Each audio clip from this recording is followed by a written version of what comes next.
जम्मू आ गए, दिल्ली आ गए, अलग अलग जगह पे आ गए, और अभी सरकार उनको करेगी फिर से हम मेरी बात समझ गए? क्या सबके साथ मर्डर हो जाता है? क्या सारी बहुएं जला के मार दी जाती? हेलो एवरीवन, आज हम डिस्कस करने जा रहे हैं समाज की एक गंभीर समस्या। समस्या कहना ठीक नहीं होगा क्योंकि हर व्यक्ति की अपनी मजबूरी, अपनी परेशानियां होती हैं। जी हाँ, आज मैं बात करने जा रहा हूँ किन्नरों के बारे में। ठीक है, किन्नर समुदाय जिसे हम ट्रांसजेंडर या थर्ड जेंडर के नाम से भी अब जाना जाता है। आप लोगों ने अक्सर देखा होगा, यदि आप बस में, ट्रेन में यात्रा कर रहे होंगे या आप कहीं किसी स्क्वायर पर, किसी चौराहे पर रेड लाइट पर अगर रुकते हैं तो अक्सर कुछ किन्नर समाज के लोग आ जाते हैं और आपसे कुछ पैसे की गुहार करते हैं। सामान्यतः ट्रेनों में, बसों में एक आम रूटीन है। लेकिन क्या इन लोगों को इतना अधिकार है कि यदि कोई इनको पैसे देने से मना करता है तो उसकी पीट पीट कर हत्या कर दी जाए? जी हाँ, आज का कंसर्न, आज का सवाल और आज का मामला यही है। ये मामला है मध्य प्रदेश के विदिशा का। मध्य प्रदेश के विदिशा में गोंडवाना एक्सप्रेस जो ट्रेन है, वहां पर एक युवक से किन्नर समुदाय के कुछ लोग आते हैं और वो उससे पैसे की डिमांड करते हैं। उस युवक का नाम था आदर्श कुमार विश्वकर्मा। 15 मार्च की ये घटना है और उस युवक ने पैसे देने से मना कर दिया। तब विवाद आगे बढ़ता है और किन्नर समाज के जो लोग हैं उन लोगों ने उसके ऊपर चढ़ जाते हैं, उसके फर्श पर गिरा देते हैं, उसको ट्रेन के फर्श पर गिरा कर उसके ऊपर चढ़ जाते हैं, उसके साथ मारपीट करते हैं और बाद में मृत अवस्था में गंज वासौदा में पटरियों पर उसका शव पाया जाता है। एक वीडियो भी वायरल हो रहा है जिसमें क्लियरली ये देखा जा सकता है कि किन्नर समुदाय किस तरीके से उसके साथ मारपीट कर रहे हैं। पहले उनकी बहस होती है, उसके बाद फिर वो मारपीट करते हैं।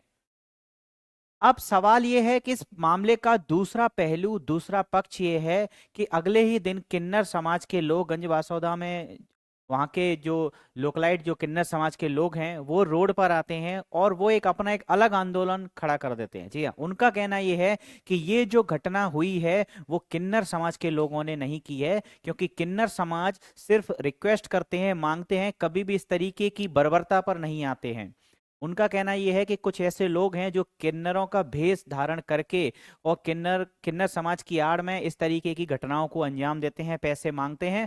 और यदि यात्रीगण या जो भी हैं वो अगर पैसे देने से मना कर देते हैं तो उनके साथ इस प्रकार की घटना जो की जाती हैं वो किन्नर समाज का कोई भी व्यक्ति कभी नहीं कर सकता, ये उनका कहना है। दोस्तों, असलियत जो भी होगी, सच्चाई जो भी होगी वो सामने आएगी ही।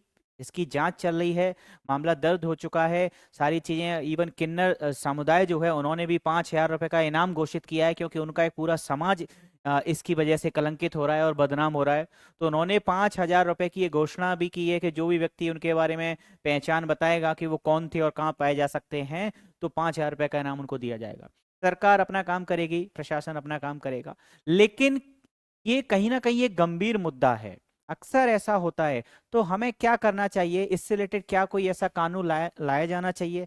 जैसे कि भिक्षावृत्ति के बारे में हम ये प्लान करते हैं कि ऐसा कोई कानून होना चाहिए, जो बेगर होते हैं, जो भिखारी होते हैं, उनको पैसे देने से मना करना चाहिए। कारण ये है कि कहीं ना कहीं वो उनको एक तरीके से यूजलेस बनाता है, वो कोई काम नहीं करना चाहते हैं। और दूसरा कारण ये भी है कि वो कहीं ना कहीं इस भिखारीपन के आड़ में कई बार बड़े बड़े अपराधों को भी ये कर गुजरते हैं। और यही होता है किन्नर समाज के साथ भी। सामान्यतः वो इस प्रक्रिया की जो मांग है करते हैं, लेकिन यदि आप उसकी मांग को समय पर पूरा नहीं करते हैं तो कई बार परिस्थितियां विपरीत भी हो जाती हैं, जैसा कि वर्तमान मामले में हुआ है। दोस्तों, इसके बारे में आपका जो भी सलाह, जो भी सुझाव है, आप कमेंट में बताइए। वीडियो अच्छा लगा है तो लाइक करिए और चैनल पर फर्स्ट टाइम आए तो सब्सक्राइब जरूर करिए। धन्यवाद। Subscribe for more content.